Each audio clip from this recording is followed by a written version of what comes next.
Jangan pikir hakim itu setengah manusia, setengah dewa. Enggak, saya nggak bilang enggak. Ya. Dia kalau jalan pun kakinya masih cerca di bumi. Ya, jadi dia juga harus ikut dengan peraturan yang ada. Kita harus kasih tahu dia. Kadang-kadang hakim, ya maaf ini, mohon maaf kepada hakim, sangat banyak hakim yang bagus, tapi tidak sedikit yang tidak bagus, gitu loh. Ya mungkin beliau lupa atau belum pernah baca, bisa juga kan.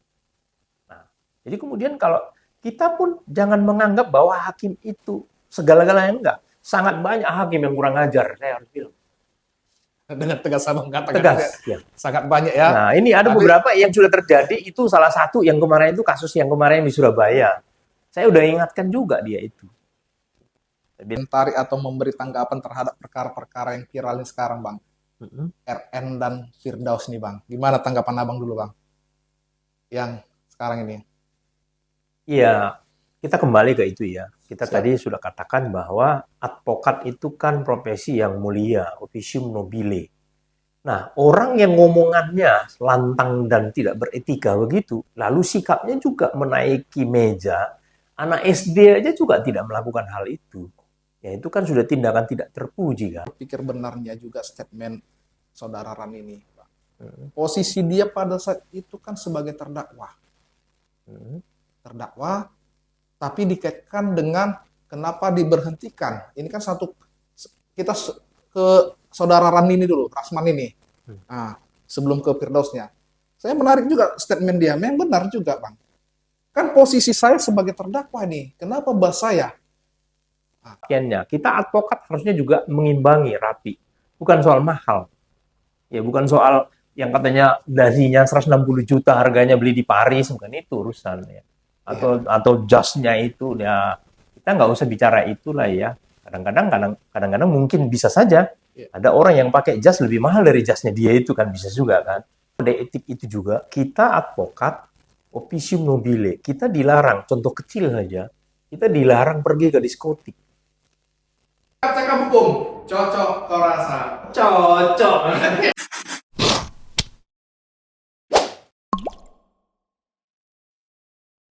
Ya, bersama kita lagi dengan program Cakap-Cakap Hukum bersama Pradi RBA. Hari ini kita kedatangan tamu yang luar biasa, Bang Dr. Burhan Sidabariba. Belum jadi calon profesor ya, Bang ya?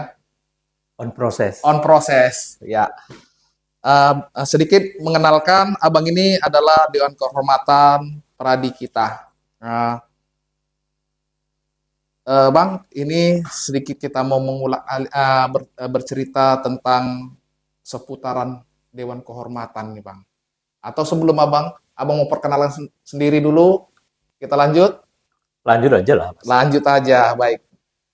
Baik, rekan-rekan pencari keadilan, rekan-rekan yang ingin mendengarkan seputaran hukum, sedikit memperkenalkan, Abang ini adalah Dewan Kehormatan, yang mana apabila ada advokat-advokat atau ada laporan-laporan terhadap advokat nakal, Abang inilah yang menyidangkannya.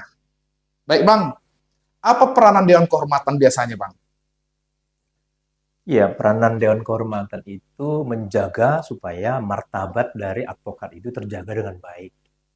Lalu kemudian juga seperti yang kita ketahui, kalau kode etik advokat itu kan hasil kesepakatan dari semua advokat melalui organisasi advokat, dan itu menjadi hukum tertinggi bagi advokat.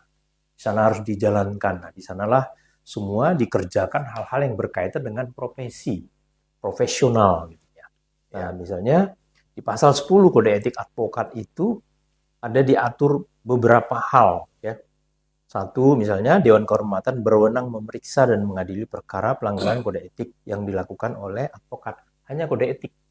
Kalau substansi enggak. Ya. Nah, kemudian yang lain, pemeriksaan suatu pengaduan yang dapat dilakukan dengan dua cara. Jadi kalau Dewan Kehormatan itu bukan seperti pengadilan ya. Pengadilan itu ada tingkat pertama, tingkat banding, tingkat kasasi. Kalau Dewan Kehormatan itu hanya dua, tingkat cabang atau daerah dan tingkat pusat yang terakhir. Kemudian biaya-biaya kalau ada pengaduan tentang etika ya, etika dari advokat. Nanti kita akan bahas beberapa hal yang berkaitan dengan apa-apa saja yang bisa diadukan, dilaporkan seperti itu ya. Kemudian yang biaya, ada biayanya. Biayanya itu dikeluarkan oleh pengadu atau DPC. Jadi DPC juga bisa mengajukan laporan ya kalau misalnya itu dianggap mengganggu mengganggu uh, profesi advokat di mana daerah atau DPC atau DPP DPN itu terganggu sehingga orang ini perlu diberikan tindakan atau juga DPC tempat dia bernaung. Jadi inisiatif tergantung kepada masing-masing, tapi biasanya itu dilakukan oleh pengadu. Kemudian siapa saja yang bisa mengadukan? Nah, itu klien, teman sejawat, advokat, pejabat pemerintah, anggota masyarakat, DPN, DPC maupun DPD kalau ada. Namun kita perlu beritahu juga bahwa Dewan Kehormatan itu bersifat pasif. Dia tidak bisa menyelidiki, tapi dia menunggu laporan. Menunggu laporan, Bang, ya. Kalau ada pelaporan terhadap pelanggaran kode etik, nah itu baru dia bertindak. Setelah dia mendapatkan laporan itu, dia bisa melakukan penyelidikan dan hal-hal yang berkaitan. Setelah itu juga ada masih dikedepankan untuk berdamai jika pelanggaran itu tidak terlalu berat gitu ya. Ada kedepankan juga restoratif justice, kita kira-kira seperti itu. Tapi kalau tidak ya nanti akan dilanjutkan ke persidangan kode etik. Oke Bang, dalam praktek ini Bang, ada dua sudut pandang nih. Kita di sudut pandang dalam praktek yang sering advokat merasa dikriminalisasi itu dulu Bang. Nah, merasa dikriminalisasi terhadap menjalankan tugas-tugasnya. Misalnya nih contoh, dalam melaksanakan membela klien ya, advokat ini dilaporkan. Bagaimana menurut pandangan Bang? Apa bisakah langsung bisa dilaporkan advokat itu dalam melaksanakan tugasnya? Dilaporkan ke siapa maksudnya? Mungkin bisa lebih tegas. Oke, begini. Dalam hal menangani praktik contoh kasus, Bang. Contoh kasus penguasaan lahan objek nih. Pernah terjadi di situ ketika advokat ini menghalangi orang dalam eksekusi atau menguasai objeknya. Sudah. Dia dilaporkan ke Polres nih. Bisa nggak? Oke.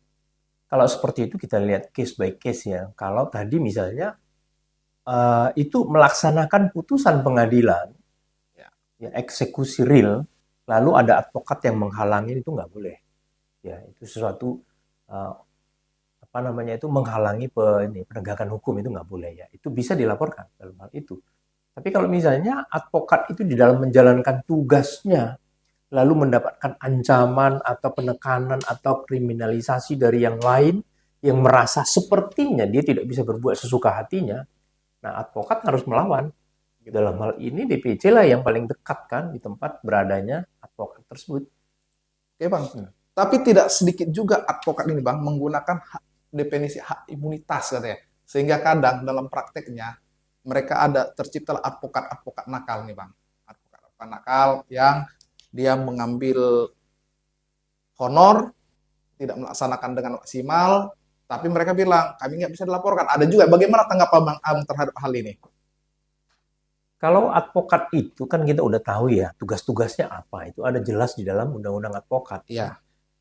Advokat ini, nah kita kembangkan dikit bahwa advokat ini sebenarnya yang paling hebat menurut saya. Iya. Karena dia bisa beracara di pengadilan negeri, pengadilan agama, pengadilan militer, pengadilan TUN, bisa.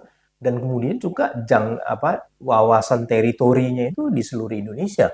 Bahkan ya kita lah kita ada yang pernah beracara.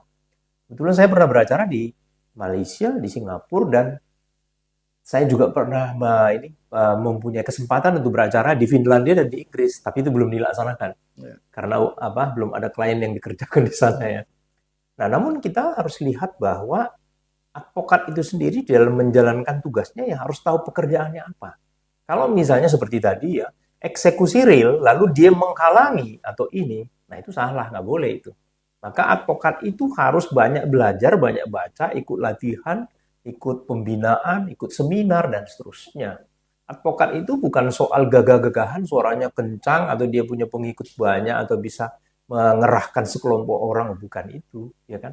Tapi dia, advokat itu, kalau menurut saya juga, menurut ketentuan juga seperti itu ya, harus orang yang pertama patuh dan taat asas, taat patuh hukum gitu. Nah, kalau itu soal eksekusi jangan dihalangi dong.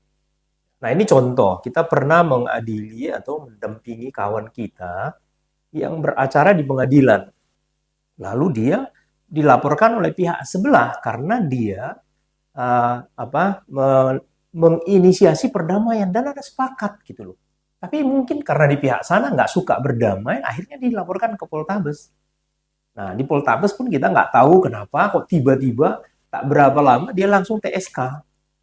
Nah, akhirnya kita turun, kita tanya, kita suratin, akhirnya kita sampaikan ke pihak yang berwenang bahwa itu soal etika dan ternyata itulah ya dulu ya, ini dulu udah lama sekali, sekitar tahun 2000-an awal gitu. Kita akhirnya punya hubungan baik juga dengan Poltabes ya, kita bicara dengan Kapoltabesnya pada waktu itu. Lalu kemudian ada diperiksa lah kode etik daripada polisi yang menetapkan sebagai TSK ini. Ternyata nah itu ditinjau kembali. Jadi artinya ada kalanya advokat itu menghadapi proses menuju kepada kriminalisasi. Tapi kita jangan diam gitu. Makanya kita di RBA ini harus kompak lah. Ya, harus saling ini ya, bagi ilmu, share dan seterusnya, harus kerjasama dan seterusnya. Sekira gitu ya. Baik, Bang, ini kan melihat banyaknya sekarang advokat dengan berbagai organisasi nih. Jadi praktek di lapangan sering terjadi. Bahkan di RBA sendiri ada beberapa laporan yang masuk ke kita, bahwasanya akan dilaporkan katanya advokat. Kenapa? Kita tanya coba ini. Alasannya dia menjanjikan kemenangan, segala macam, tapi tidak punya bukti. Sehingga bagaimana tanggapan Dewan Kehormatan sendiri? Memang sih ada beberapa advokat bisa kita jamin ini menang, ternyata tidak. Dapat nggak dilaporkan itu? Atau dengan hal itu si klien yang tidak puas melaporkan. Bagaimana pandangan? Ya, itu ada dua hal sebenarnya ya. Yang pertama, kalau menurut kode etik yang kita sepakati bersama menjadi hukum tertinggi sama kita, bahwa advokat dilarang menjanjikan kemenangan. Tidak boleh. Ya, tidak boleh. Tetapi advokat punya ya naluri dan juga keahlian untuk menganalisa apakah perkara tersebut dapat dibantu untuk diproses dan seterusnya. Jangan mengada-ngada. Jadi artinya kalau memang perkara yang disampaikan kepada kita tidak mempunyai dasar hukum, ya sebaiknya kita juga harus bisa menolak itu. Bahkan juga harus menyadarkan, meningkatkan kesadaran hukum dari orang yang minta tolong itu. Jadi bukan serta-merta begitu datang udah langsung ditandatangan surat kuasa, terima duit, bukan. Cuan pikir ya, Nah, cuan gitu. itu dua hal yang berbeda. Kalau cuan itu artinya ini ya, cuan yang memang ada dasarnya. Tapi kalau misalnya ya tipu-tipu, nah itu ya nggak boleh kan. Nah, hal yang lain itu misalnya ada advokat yang tidak disukai lagi oleh kliennya karena mungkin dia tadinya berharap bahwa perkara itu harus menang. Padahal tidak menang. Memang ya karena berbagai hal di lapangan, misalnya soal alat bukti, keterangan-keterangan dan fakta-fakta itu nggak cukup. Ya nggak bisa memaksakan itu kan. Tetapi ada juga advokat yang akhirnya yang begitu tidak disukai, dicabut kuasanya. Ya itu sesuatu hal yang menjadi lumrah bagi kita. Kenapa? Yang penting kita sudah optimal dalam melakukan pembelaan dan mengerjakan tugas itu sesuai dengan profesi kita. Tapi kalau hasilnya juga masih ini, ya kita nggak bisa. Kan di awal tadi kan kita udah bilang ya. Siapa yang tahu? Tidak ada orang yang bisa memastikan itu pasti harus menang. Nggak bisa. Ya, ada faktor-faktor lain saya kira itu masih dalam proses pembenahan lah ya sekarang ini. Ada juga faktor subjektifnya, bukan objektif. Nah, kalau itu kita bicara tempat lain lagi tuh, ya kan? Yang subjek itu seperti apa? Nah, kita juga tahu kan, dan seterusnya. Oke? Bang, terkait advokat yang akan dilaporkan nih, contoh, akan seseorang mau melaporkan advokat, apakah wajib atau harus ada dulu sidang kode etiknya baru boleh ditingkatkan atau bagaimana, Bang? Dalam menjalankan profesi. Atau langsung bisa nih dilaporkan, oh ini nggak benar nih, dilaporkan nih, yang sering kan dianggap penipuan penggelapan. Apakah seharusnya sesuai dengan undang-undangnya harus melalui sidang kode etik dulu atau bagaimana, Bang? Nah, ini contoh seperti yang saya katakan tadi ya, ada teman kita itu yang menginisiasi perdamaian dan berhasil perdamaiannya. Tapi di pihak lain ada yang nggak suka, mungkin karena hubungan dia dekat dengan instansi kepolisian atau apalah dia pakai seperti itu. Nah, akhirnya kita menyurati, kita juga harus membedakan mana yang urusan etika, mana yang urusan Begitu ya. tindak pidananya atau perkaranya seperti itu. Tapi tidak tidak tidak jarang juga ada yang pengacara itu sendiri, advokat itu sendiri melakukan pekerjaan-pekerjaan yang melebihi daripada hak dan kewenangan dia. Ya, misalnya melakukan penyekapan, ya kan, melakukan ya meminta uang dulu padahal pekerjaannya belum selesai. Seperti yang kemarin kita kan ada juga mengadili satu perkara itu. Ya. Ya uangnya dibayar tapi hasilnya nggak dikerjakan. Nggak tahu loh, kita bingung kan. Akhirnya dia kan diberi sanksi karena terbukti, lalu juga di tingkat eh, kasas banding di Dewan Kehormatan Pusat juga dia dihukum. Jadi ya kita harus lihat kalau orang itu betul-betul misalnya melakukan pembunuhan, melakukan Iya, TPPO, nah itu bukan soal kode etik, benar, benar. itu soal tindakan yang memang melanggar hukum, melawan hukum kan. Tapi kalau soal yang tadi dalam menjalankan tugasnya dia dikriminalisasi, nah kita harus kompak, itu harus etik dulu. Ya. Baik, Bang, sedikit kita mengkomentari atau memberi tanggapan terhadap perkara-perkara yang viral ini sekarang, Bang. Mm-mm. RN dan Firdaus nih, Bang. Gimana tanggapan Abang dulu, Bang? Yang sekarang ini. Iya, kita kembali ke itu ya. Kita Siap. tadi sudah katakan bahwa advokat itu kan profesi yang mulia, officium nobile. Nah, orang yang ngomongannya lantang dan tidak beretika begitu, lalu sikapnya juga menaiki meja, anak SD aja juga tidak melakukan hal itu. Ya, itu kan sudah tindakan tidak terpuji kan. Kita yang sudah dididik, masuk PKPA, ikut UPA, ikut magang, ikut BAS, dilantik, dan seterusnya. Dididik, diajari, disuruh baca buku, ikut praktek, melihat pengadilan. Nah, kalau seperti itu kita juga, ya secara ini kita nggak bisa menerima lah ya, seperti itu ya. Harusnya dia punya etik. Kita dalam berkendara aja, urusan kecil lah ya. Kita pun harus punya etik, apalagi yang itu soal ini ya. Nah, mata orang kan juga fokus ke kita melihat kayak apa sih itu advokat kok seperti itu. Gitu. Kita kadang-kadang juga ya ini kita terus terang.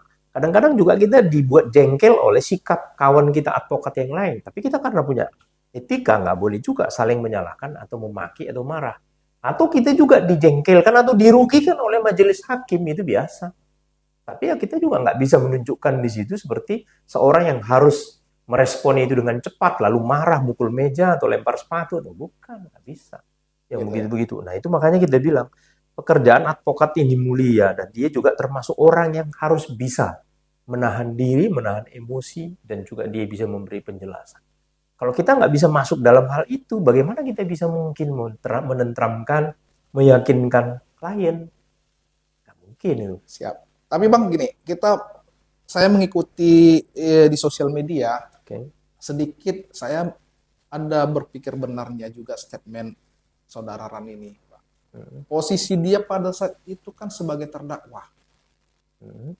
Terdakwa, tapi dikaitkan dengan kenapa diberhentikan. Ini kan kita ke saudara Ran ini dulu, Rasman ini. Nah, sebelum ke Firdausnya. Saya menarik juga statement dia, memang benar juga, Bang. Kan posisi saya sebagai terdakwa nih, kenapa bahas saya? Nah, bagaimana pandangan Abang terhadap itu? Terlepas dia memang ribut segala macam pada saat di persidangan. Seharusnya kan tidak ada keterkaitan dengan basnya gitu. Bagaimana pandangan Abang? Ya, itu makanya kita ini hati-hati ya. Di dalam kode etik itu juga, kita advokat officium nobile, kita dilarang, contoh kecil saja, kita dilarang pergi ke diskotik. Ya, Kode etik melarang itu. Nah, kita di dalam profesi sehari-hari, kegiatan sehari-hari, kita tidak terlepas dari profesi advokat yang melekat dalam diri kita. Kalau kita belanja misalnya atau beli sarapan atau makan, nah kita bertengkar di sana, itu pun bagian dari ini. Jadi Rasman itu juga ya Ran lah ya, itu juga kan terkait dengan profesinya sebagai seorang advokat. Oke, kalau misalnya soal pencabutan BAS itu kan ada ini ya kita nggak tahu persis juga apakah OA di mana dia bernaung. sudah menjalankan semua mekanisme itu atau tidak. Lalu merekomendasikan supaya BAS-nya dicabut oleh yang menerbitkan BAS, ya Ketua Pengadilan Tinggi itu kan ya. Nah, dalam keputusan tata usaha negara juga kita tahu kalau ada kejanggalan, kelemahan, maka itu selalu di SK itu kan disebut ya. Jika di kemudian hari ditemukan kesalahan dapat diperbaiki, dicabut atau apa dan segala macam. Jadi kalau keputusan tata usaha negara itu misalnya tentang BAS, ya itu bisa dicabut oleh instansi yang mengeluarkan itu, Nah, ini dibukukan ya, menerbitkan, putusannya dibukukan. dibukukan. Oke, kan? Nah kemudian juga kan, ya saya dengar juga di dalam beberapa medsos dan juga informasi-informasi bahwa organisasi advokat tempat yang bersangkutan bernaung sudah memecat dan memberikan rekomendasi tentang hal itu. Nah saya kira itu oke, ya itu sejauh itu. Walaupun sebenarnya kalau kita di RBA nggak begitu ya, harusnya ada mekanismenya dulu karena orang itu pun kan ada prinsip ini ya, bahasa Jawanya itu ya, presumption of innocence, Bahasa ya, Jawa, Bang, ya. bahasa Jawa ya. Kan Jawa ada tulen praduga tuh. tidak bersalah kan ya. Tunggu dulu dong, kasih dia kesempatan untuk memberikan counternya atau jawabannya dari ini. Tapi ini kita nggak tahu persis. Saya nggak mengomentari terlalu jauh seperti itu karena saya nggak terlibat atau tidak ikut di dalam Benar. OA tersebut ya. Tapi Bang, saya sendiri kan melihat sudut pandang sedikit berbeda. Sedikit berbedanya bukan membela tindakan saudara Rannya sendiri, bukan membela perbuatannya, tapi sudut pandang saya bahwasanya memang pada saat itu dia sebagai terdakwa, bukan sebagai advokat. Jadi sehingga menurut mekanismenya itu nanti dulu tunggu putusan. Itu menurut saya, Bang. Gimana? Tapi Abang sudah jawab tadi ya. Menurut berarti organisasi mereka kita nggak tahu apa yang mereka Aturan aturan mainnya seperti lainnya. apa kita nggak tahu. Tapi juga di situ kan kita tahu ya, walaupun misalnya saudara Ran itu sebagai terdakwa, itu kan tidak terlepas dari profesi dia sebagai advokat. Tentunya dia juga harus punya etika dalam berbicara, dalam bersopan santun, dalam bertindak, dalam berinteraksi dan seterusnya. Itu tidak terlepas juga. Tapi kembali kepada itu peningkatan soal pembekuan BAS. Nah, kita nggak bisa memberikan banyak komentar. Tapi kalau mekanismenya seperti yang saya katakan tadi, harus ada dulu dari ini. Kenapa? Karena BAS itu sendiri diterbitkan oleh instansi itu. Karena ada usulan dari Siap. OA kan? Oh, Nah, harusnya juga itu juga harus didengar. Tapi kan kita nggak tahu itu ya. Apakah ini juga mekanisme ini sudah dijalankan atau bagaimana? Atau juga ada satu aturan yang mengatur asas itu ya. Bahwa jika ada kondisi yang genting dan keadaan memaksa, bisa membuat keputusan ini. Apakah itu yang dipakai oleh pengadilan tinggi itu atau apa kita kurang tahu. ya. Pandangan Abang, kita beralih ke FO. Saudara FO, rekan yang naik ke meja ini, Bang. Di situ kan malam langsung organisasi menyatakan dicabut keanggotaannya. Apakah itu tidak menyalahi aturan dalam aturan main kita? Kalau tadi kan Abang Dewan Kehormatan harus ada sidang kode etik dulu nih. Apakah dinyatakan bersalah, baru ada pemberhentian sementara, teguran, tahu kan itu sifat sanksi-sanksi yang di organisasi kita. Menurut pandangan Abang, bagaimana dengan malamnya langsung dinyatakan dicabut? Iya, itu tadi kembali ke situ ya. Kita nggak tahu aturan main di organisasi advokat di mana mereka bernaung, gitu ya. Tapi memang dari sudut pandang orang awam saja, sikap yang seperti itu udah kurang tepat lah ya. Itu. Kurang santun dan kurang berwibawa lah seperti itu. Nah kita di rumah kita sendiri pun kalau lagi ada tamu, walaupun itu rumah kita ya, kita yang beli mejanya, kita yang beli segala macam, itu pun nggak sopan kan. Nah ini apalagi di tempat penegakan hukum, tempat orang mencari keadilan itu. Lalu juga tidak terlepas dari terkait sosok pribadi yang bertindak itu, apakah memang wajar. Anak kecil aja naik ke meja juga kita larang kan, nah ini gimana? Dia sendiri. Kita nggak tahu apakah awalnya ada di dalam benaknya dia membuat sensasi atau apa, kita nggak urus itulah ya. Kita nggak mau tahu lah. Siap. Oke Bang, ini yang menarik Bang, sedikit terkait content of court ini. Ini sangat saya rasa Bang, content of court ini agak pembahasannya ini barometernya bagaimana nih? Karena saya juga mengikuti di sosial media Bang. Statement saudara RN itu menyatakan, kenapa saya langsung dikatakan content of court? Ada nih artis NM, dia ribut-ribut memukul meja, tidak kena contempt of court. Bagaimana pandangan Abang terkait contempt of court ini? Iya, contempt of court itu ya, karena saya juga kebetulan dari ilmiah ya, akademisi, ya saya mengutip tiga pendapat, tiga sumber ya. Satu, buku dari Ketua Umum kita ya, Pak Luhut, ya Ya, bukunya tentang advokat dan contempt of court ya. Di Jakarta terbitan Jambatan, penerbit Jambatan tahun 2002. Halaman 20 dikatakan ya itu acuannya ke pasal 218 ya. Pasal 218 itu KUHP memberi kewenangan kepada hakim dengan ancaman hukumannya bisa 3 minggu dalam penjara sebagaimana ditentukan dalam pasal 217. Artinya begini ya, kalau di dalam, ini terkhusus di persidangan ini, siap. ya. Kalau misalnya namanya court ya, contempt Ya, of court ya, di dalam persidangan tentunya. Kalau misalnya itu ada tindakan-tindakan yang ini, hakim bisa memerintahkan. Contoh misalnya ya, kalau ada persidangan lalu ada orang khalayak ramai di situ atau umum yang sidang terbuka untuk umum ribut, orang itu bisa disuruh keluar. Tapi kalau dia nggak mau juga, dia sudah diperingatkan, dia boleh di penjara, boleh di penjara. Tapi dia harus menambahkan putusan penetapan yang mengaitkan tentang hal tersebut ya. Lalu kemudian kalau Puslitbang Hukum Peradilan Mahkamah Agung tahun 2002 itu ada mengatakan tentang contempt of court itu ya, penghinaan terhadap pengadilan. Ada 5. Satu, apa itu yang 5 itu? Yaitu satu, berperilaku tercela dan tidak pantas di pengadilan. Misbehaving in court. Ya. Yang kedua, tidak taat, tidak mentaati perintah-perintah pengadilan. Disobeying court orders.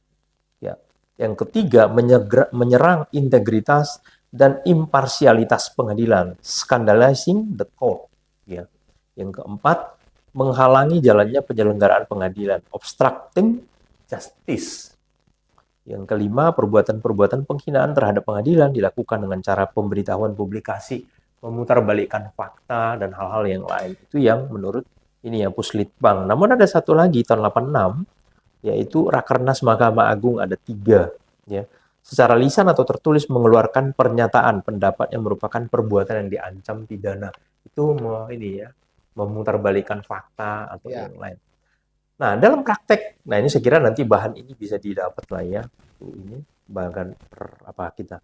Nah, namun dalam prakteknya kita juga sama-sama harusnya. Advokat pun harus juga berwibawa. Contoh ya, kalau persidangan itu rata-rata kan hakimnya rapi itu ya. Ya. Bagus sekali pakaiannya. Kita advokat harusnya juga mengimbangi rapi. Bukan soal mahal.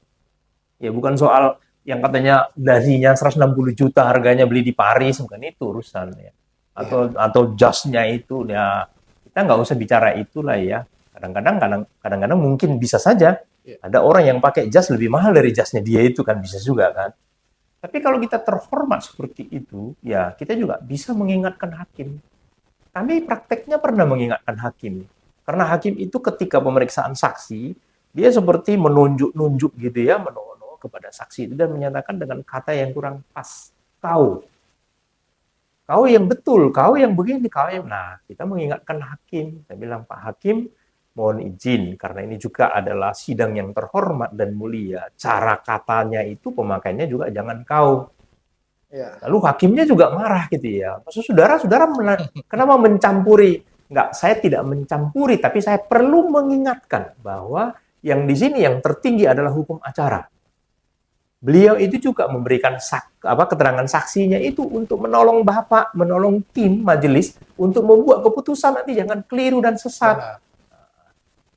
Tidak susah kan kalau memberitahu kepada beliau, saudara kan sama kan itu kan terhormat juga. Jangankan itu, tukang becak aja yang sudah membawa kita berangkat dari sini menuju sana, keringat-keringat, mungkin keringatnya bau, kita juga akan bilang terima kasih ya Pak. Apa susahnya? Lalu dia bilang hakim itu, saudara jangan memerintah saya tidak memerintah, saya ingin kembali kepada hukum acara. Kalau Bapak tidak bersedia, nggak apa-apa, berhenti. Sampai di sini dulu sidangnya. Oke. Kalau, sorry saya potong Bang, kalau seperti itu kan bisa aja hakim mengatakan, oh saudara contempt of court nih, gitu. Yang mana karena itu barometer kan tidak dianggap berbuat tidak tercela dalam persidangan nih. Gitu. Kan makanya saya bilang barometer contempt of court-nya agak sangat itu tadi mengambang Bang. Tidak punya etika. Saya hanya mengingatkan dia kan. Itu. Nah, mengingatkan hakimnya. Jangan pikir hakim itu setengah manusia, setengah dewa. Enggak. Saya yang bilang enggak. Ya. Dia kalau jalan pun kakinya masih cerca di bumi. Ya, jadi dia juga harus ikut dengan peraturan yang ada. Kita harus kasih tahu dia. Kadang-kadang hakim, ya maaf ini, mohon maaf kepada hakim, sangat banyak hakim yang bagus, tapi tidak sedikit yang tidak bagus, gitu loh. Kita harus ingatkan dia kan, supaya seperti itu. Nah, kemudian juga untuk mau ini, kadang-kadang saya juga pernah bilang itu ya, saya lihat ada hakim yang ngantuk-ngantuk, padahal ini sidangnya penting. Kan itu bukan contempt of court. Ya bagus dong, kita. Nah, akhirnya ketua majelisnya, oh iya tidur. Dia mungkin karena satu korps malu dia menegur kan. Nah, dan hal yang lain saya pikir kita perlu juga ya. Seperti dulu kami juga mengalami begitu ya. Kita sidang sebagai tergugat, kemudian ada penggugat mengajukan bukti-bukti tertulis. Ketika itu kita maju ke depan gitu ya, melihat bukti-bukti itu kecocokan antara fotokopi dengan asli. Lalu dia katakan begini, ngapain saudara maju ke sini? Tapi tadi sudah diminta Pak supaya kita lihat sama-sama. Saya juga mau lihat, memastikan apakah yang fotokopi sama dengan aslinya atau tidak. Nah, kami sudah tulis di sini SDA. Apa saudara nggak percaya sama kami? Bukan soal tidak percaya.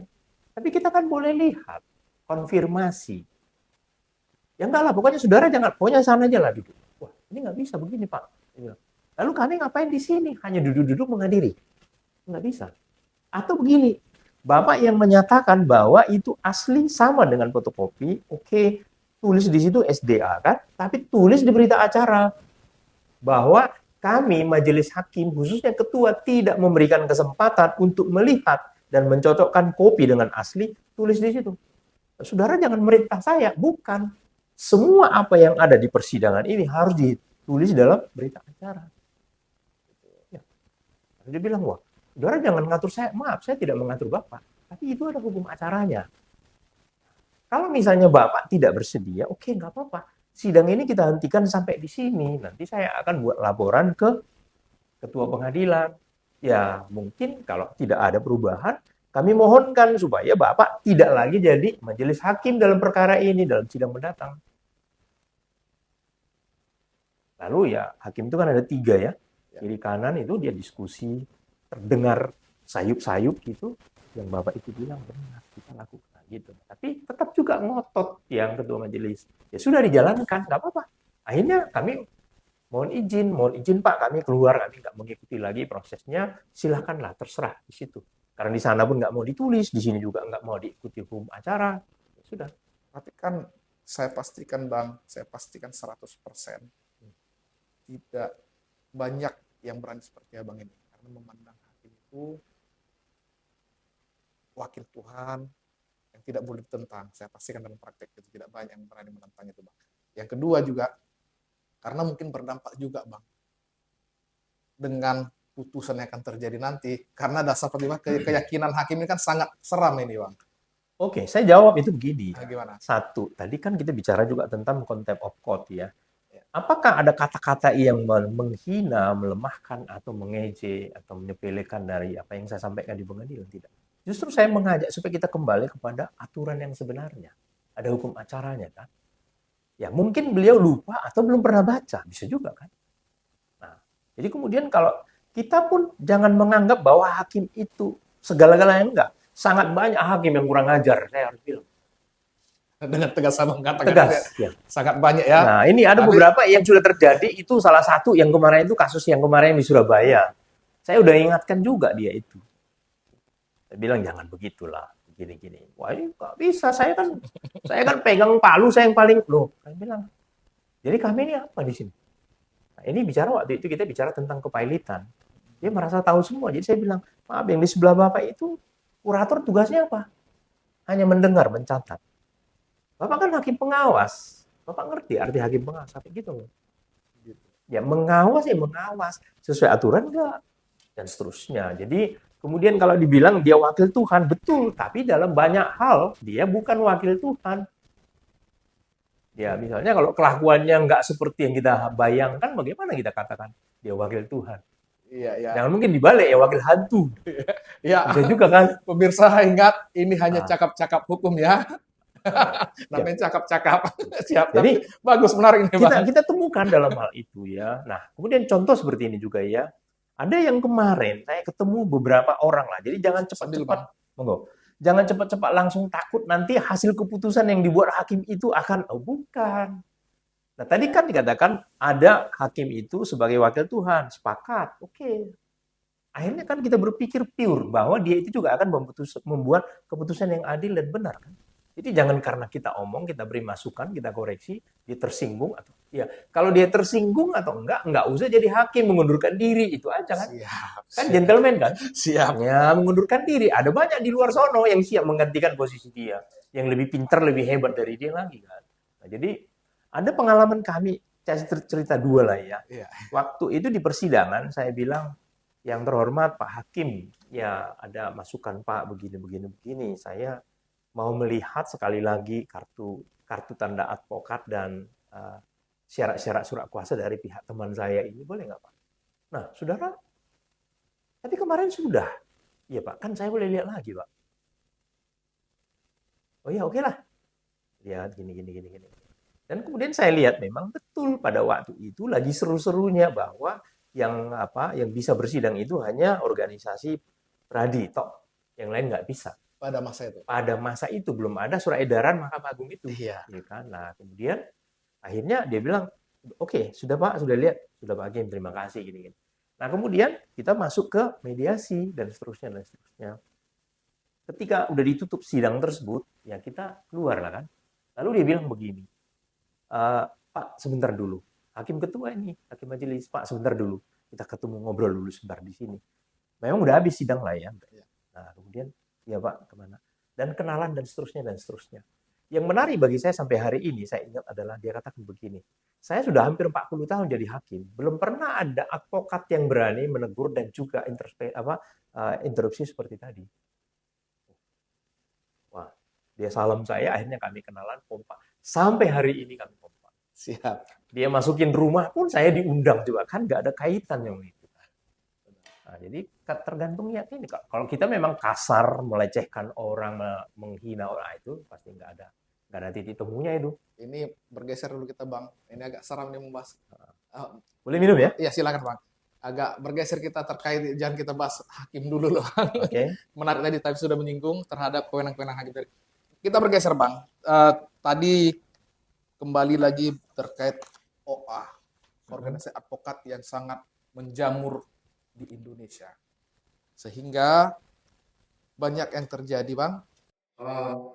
Ketika dia kena kode etik terhadap organisasi A, dia pindah ke organisasi B. Ya, bagaimana menurut pandangan? Nah, itulah perlu ketegasan ya. Itu sebenarnya keliru. Orang tersebut misalnya kalau kena sanksi setelah prosedur itu mekanismenya dijalankan, yang dikenakan sanksi itu orang itu dalam kapasitasnya sebagai advokat. Jadi kalau dia pindah kemanapun di organisasi lain, tetap itu mengacu ke situ, hukuman itu melekat. Tapi kan Bang, ada juga kalau itu organisasi yang lain itu memahami itu, bahkan organisasi yang menampung ini malah menarik lagi kembalikannya untuk menambah anggotanya. Nah itu yang susah Bang. Nah, bukan susah sebenarnya ya, dibutuhkan di situ penegakan hukum yang tegas, kepastiannya. Nah, kalau seseorang itu sudah dihukum, lalu memang sudah terbukti dia melanggar peraturan itu, bahkan dalam case ini dipecat gitu ya. Organisasi advokat tempat dia bergabung harus menyurati Mahkamah Agung dan juga Ketua Pengadilan Tinggi tempat menerbitkan BAS itu bahwa orang yang bersangkutan telah dikenakan sanksi. Maka kemanapun pindah dia di seluruh wilayah Indonesia, dia tidak bisa menggunakan itu lagi. Dia sudah terkena sanksi. Entah kalau dia misalnya berpindah ke luar negeri, negara lain, nah itu urusan dia. Karena kan Bang, jangankan di OA lain, di organisasi Pradi RBA sendiri aja Bang, kurang pemahaman rekan-rekan, ada beberapa rekan-rekan menganggap begini. Seperti membahas antara telur dan ayam tadi yang kita bahas ini. Di waktu itu di luar. Berbicara berita acara sumpah dan berbicara BAS ini kan seperti membahas mana juga telur dan ayam. Jadi banyak juga Bang menganggap bahwasanya bahkan juga hakim sendiri saja Bang menganggap kartu itu ya itu kan produk organisasi, yang benar itu BAS. Dan itulah yang terjadi dalam rekan-rekan advokat juga menganggap bahwasanya ya ini kan hanya akan hanya kartu anggota, saya kan punya BAS. Bagaimana tanggapan Abang terhadap ini? Ya, jangan pikir kita di Indonesia ini semua udah pintar, enggak. Ya. Masih banyak yang perlu belajar. Siapapun dia, ya harus banyak belajar. Misalnya seperti tadi ya, apakah mungkin dikeluarkan bas kalau dia tidak dilantik jadi advokat? Apakah dia mungkin dilantik jadi advokat kalau dia tidak ikut PKPA dan ujian upah? Ya. Apakah seseorang itu bisa ujuk-ujuk langsung keluar bas tanpa adanya ujian dan juga persyaratan lainnya? Tidak bisa. Nah, apakah kita bisa disebut sebagai seorang sarjana hukum kalau kita belum kuliah? Tidak bisa kan? Ya, jadi artinya, nah itu pemahaman yang keliru. Kita jangan langsung cerita mengenai hasil akhirnya itu ada bas. Pertanyaannya, bas itu, apakah misalnya ya contoh ya, bas itu kan berita acara sumpah. Ada KTA kan, kita buat perbandingannya seperti ini. Saya sebagai warga negara Indonesia punya akta lahir. Akta lahir itu kan seperti berita acara lahir kan, yang menjelaskan ini anak si Anu dengan si Anu lahir tanggal berapa dan seterusnya. Tapi yang membuktikan bahwa saya warga negara Indonesia kan KTP.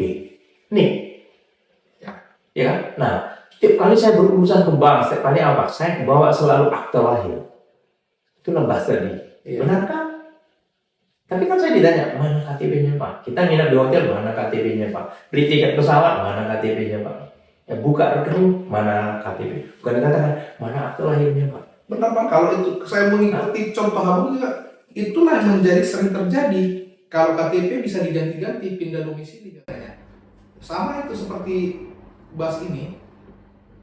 Jadi mereka nggak, bas itu satu, masalah KTP, masalah ATM bisa ganti-ganti. Itu pendapat yang keliru ya. Masalah rumah pun bisa ganti-ganti kalau duit tidak banyak, mobil pun bisa ganti-ganti, ya kan? Iya. Bukan itu yang kita maksudkan. Yang kita maksudkan, tapi sekarang ini dengan makin baiknya administrasi, bahwa NIK itulah satu-satunya sekarang yang menjadi tanda pengenal.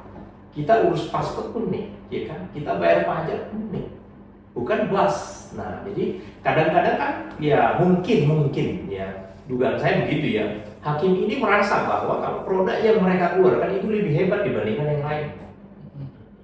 Ya saya pernah bilang begini ya di pengadilan juga ya, Pak, ditanya, Pak, saya minta basnya yang asli. Nah, kita kan tidak pernah gitu Pak.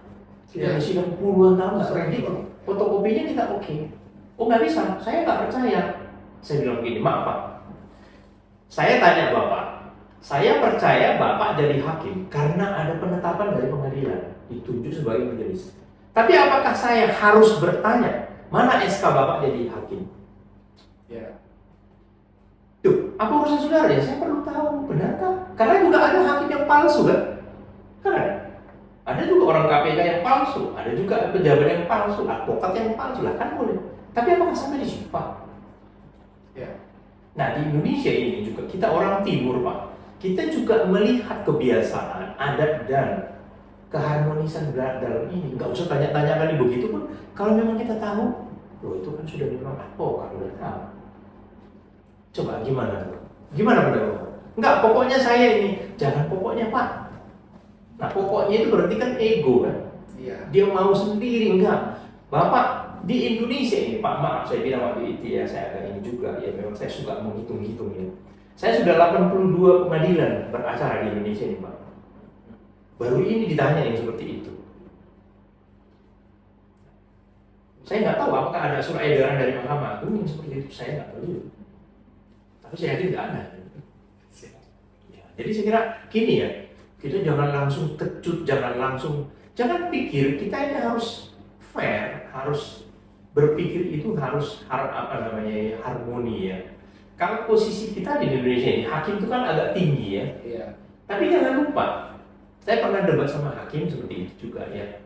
Jangan lupa, mereka itu hanya posisinya lebih tinggi, tapi kepintaran, kecerdasan belum tentu. Oke, pakaiannya lebih bagus, oke, tapi belum tentu lebih mahal. Oke, nah dia duduk di situ juga berdasarkan undang-undang. Undang-undang itu dibuat oleh siapa? Presiden dan DPR. Kita pun sebagai advokat ada karena undang-undang. Siapa yang buat undang-undang advokat? Presiden dan DPR, sama kan? Cuma fungsinya beda. Nah, lalu kadang-kadang kita lihat, nah teman-teman saya banyak juga yang hakim, saya suka tanya gitu dulu seluruh, Mas, selama jadi hakim ini udah berapa anggaran yang dikeluarkan untuk beli buku? Kok pertanyaan gitu sih ya? Enggak, tahu aja. Atau 1 tahun terakhir lah, 2 tahun terakhir. Ya nggak ada mas, kita yang kan dapat paria peradilan. Wah, kan itu jujur ya. Kalau yang paria peradilan apa yang didapat di sini?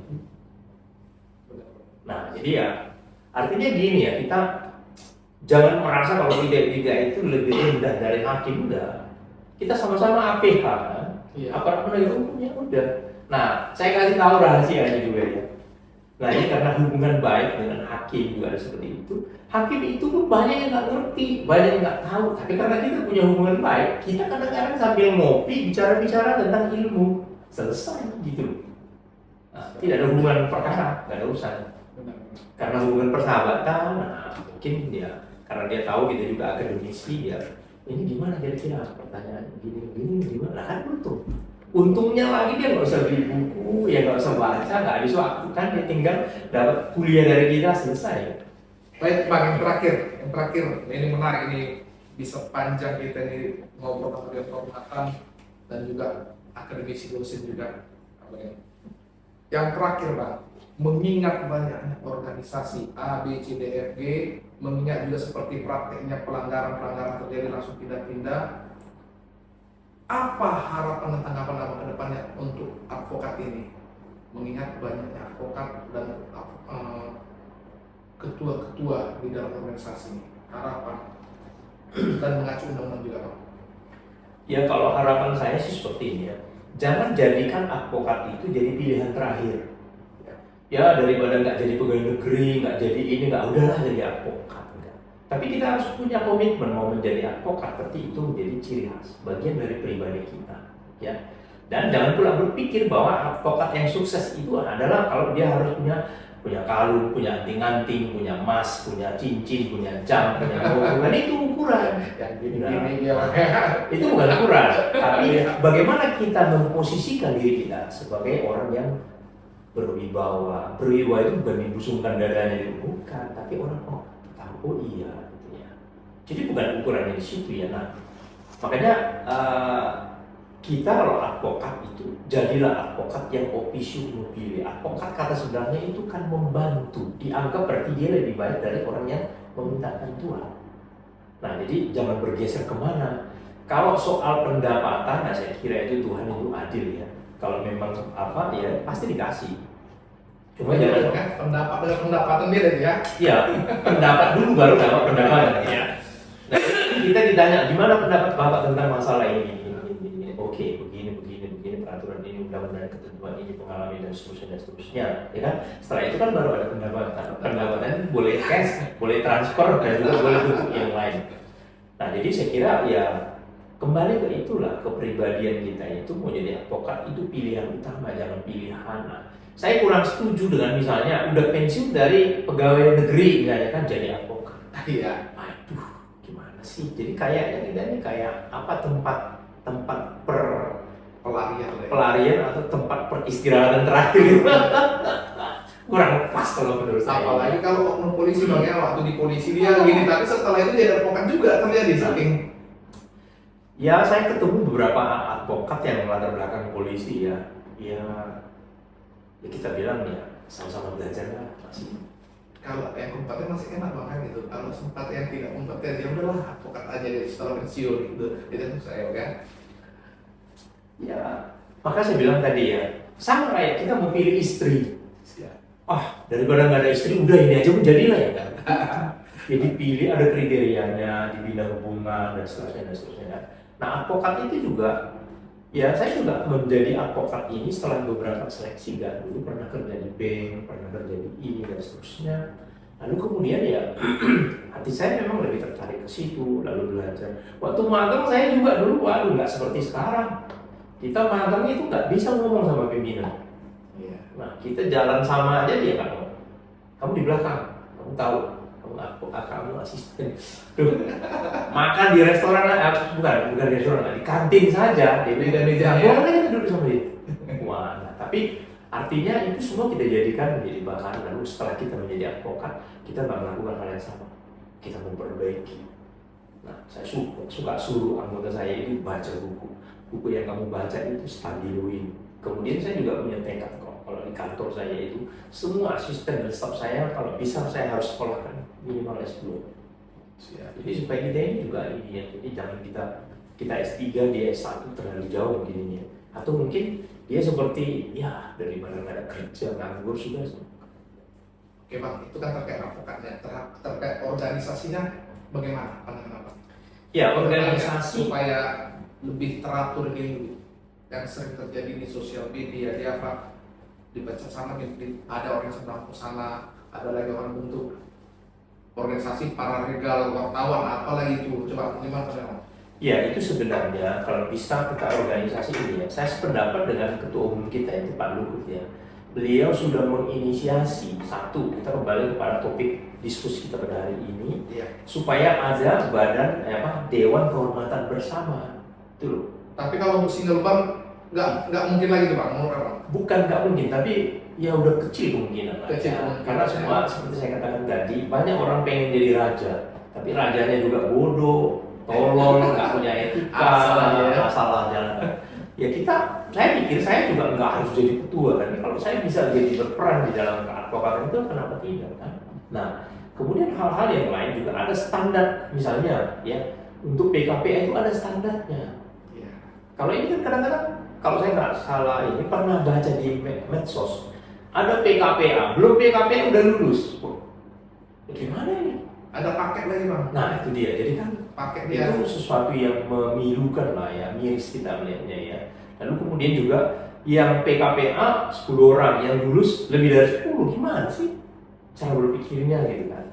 Nah kemudian hal-hal yang lain yang saya lihat juga yang gitu ya, advokat itu ya apa adanya lah gitu, artinya kalau orang Jawa bilang be outside, apa adanya saya nggak bisa seperti orang lain, misalnya dia harus punya banyak ini, seperti itu ya. Nah kemudian hal-hal yang lain mulai tahun lalu ya Desember, satu-satunya peradi yang sah adalah peradi RBA. Itu putusan Mahkamah Agung, jelas tuh. Jangan diplesetkan ya Bang ya. Jangan diplesetkan. Satu-satunya yang diakui dan memenuhi persyaratan.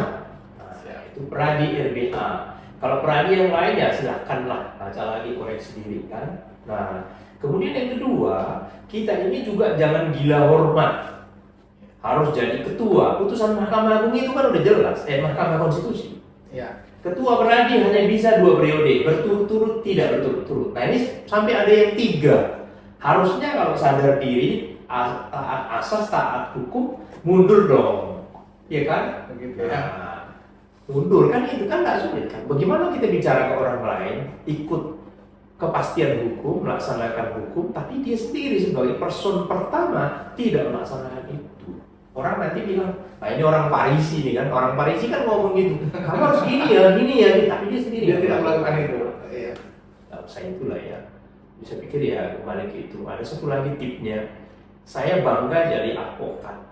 Ya bangganya apa, seperti saya katakan tadi, bisa beracara di semua tempat ya. Advokat itu sendiri juga bisa menjadi konsultan ya. Ngomong-ngomong penting ini itu juga dibayar kan? Ya. Kemudian kita memberikan masukan begini, nah itu didengar. Tapi kalau yang lain gimana? Nah misalnya kalau hakim, ya saya suka bilang oleh PKPA ada begitu kan. Saya suka bilang, hakim itu hakim mana? Hakim tinggi, hakim agung. Hakim agung pun terbatas, walaupun seluruh Indonesia, tapi dia hanya bicara misalnya hakim agung spesialisasi di mana? Perdata pidana, tipikor ya. Nggak bisa dia ngajar di TUN. Kan nggak bisa dia meriksa TUN. Nggak bisa dia meriksa hakim agama. Kan nggak bisa. Militer nggak bisa. Nah, kalau kita di mana aja. Oke kan? Nah berarti kita ini ditantang, dituntut supaya kita punya skill yang lebih ini. Maka jangan pernah berhenti belajar, seperti orang Karo bilang, orang Karo bilang apanya, falsafahnya itu dibilang begini, jangan berhenti belajar sampai kita mati di liang, masukkan ke liang kubur. Bahasa Karonya long life education ya. Jadi jangan pernah berhenti belajar karena itu tidak akan pernah selesai, tidak pernah lama. Baik, berarti yang tadi yang bilang harus dibentuk dengan kehormatan ya. instrumen satu Dewan Kehormatan itulah kurasa solusi terbaik melihat menjamurnya advokat Indonesia dan membentuk pendidikan salah satu yang satu bentuk standarnya. Jadi skillnya sama kan? Baik, terima kasih Bang. Diskusi hari ini luar biasa. Mulai dari kita bahas yang viral, kita bahas kode etik, kita bahas. Semoga ini menjadi edukasi buat kita semua, khususnya buat advokat yang supaya lebih menjalankan profesi sesuai dengan kode etik, Bang ya. Sehingga melahirkan advokat yang luar biasa. Tadi Bang, di akhir ini saya segan sebenarnya kalau Pradi RB kan ada Pradi RB, rumah bersama advokat. Sebenarnya saya tadi mengajak abang cakap hukum, cocok rasa, cuma nggak enak walaupun Dewan Kehormatan. Dan kan saya minta Bang. Iya, itu sesuatu yang tidak salah. Nah, gaya medan Bang. Saya juga di RBA kan. Iya. Nah, itu kan bukan sesuatu yang menghina orang lain atau melecehkan orang lain, mengecilkan orang lain kan juga kan. Iya, maksudnya Bang tadi mau saya bilang cakap hukum, langsung kita tanya cocok rasa, itulah Cocok. gaya Cocok orang. kita Bang sekali, cakap hukum, cocok rasa. Cocok. Oke, Lanjut. Terima kasih Bang. Dan berhenti belajar. Terima kasih Bang.